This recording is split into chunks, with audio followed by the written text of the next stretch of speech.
United States. There is nothing so likely to produce peace as to be well prepared to meet the enemy. United we stand, divided we fall. Promote, then, as an object of primary importance, institutions for the general diffusion of knowledge.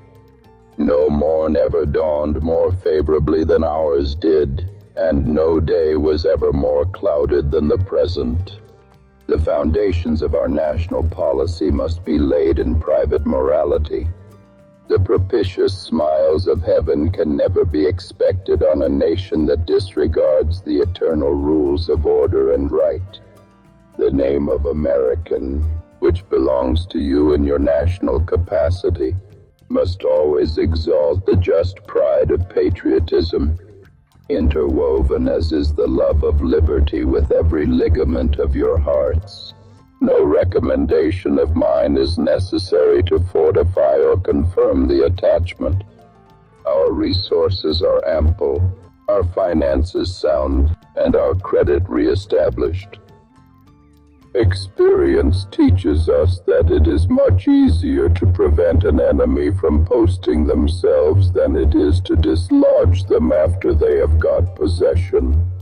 The marvel of all history is the patience with which men and women submit to burdens unnecessarily laid upon them. Worry is the interest paid by those who borrow trouble. Knowledge is in every country the surest basis of public happiness. The time is near at hand which must determine whether Americans are to be free men or slaves. Overgrown military establishments are under any form of government inauspicious to liberty. The very idea of the power and the right of the people to establish government presupposes the duty of every individual to obey the established government. Reason and experience both forbid us to expect that national morality can prevail in exclusion of religious principle. We must consult our means rather than our wishes. True friendship is a plant of slow growth. The future destiny of the United States rests on the shoulders of its youth. The creation of a worldview is the work of a generation. The best way to predict the future is to create it. A good moral character is the first essential in a man.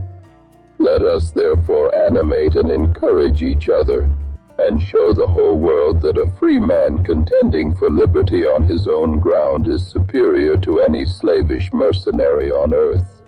The Constitution is the guide which I will never abandon.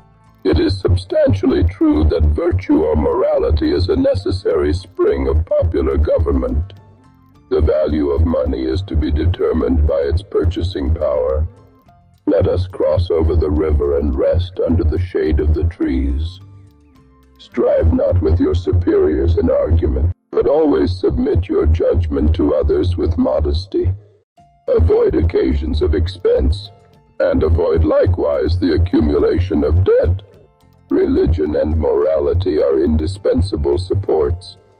The reflection upon my situation and that of this army produces many an uneasy hour.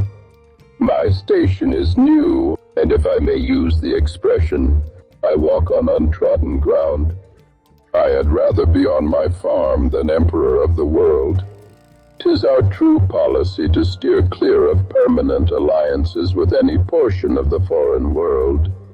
The blessing and protection of heaven are at all times necessary.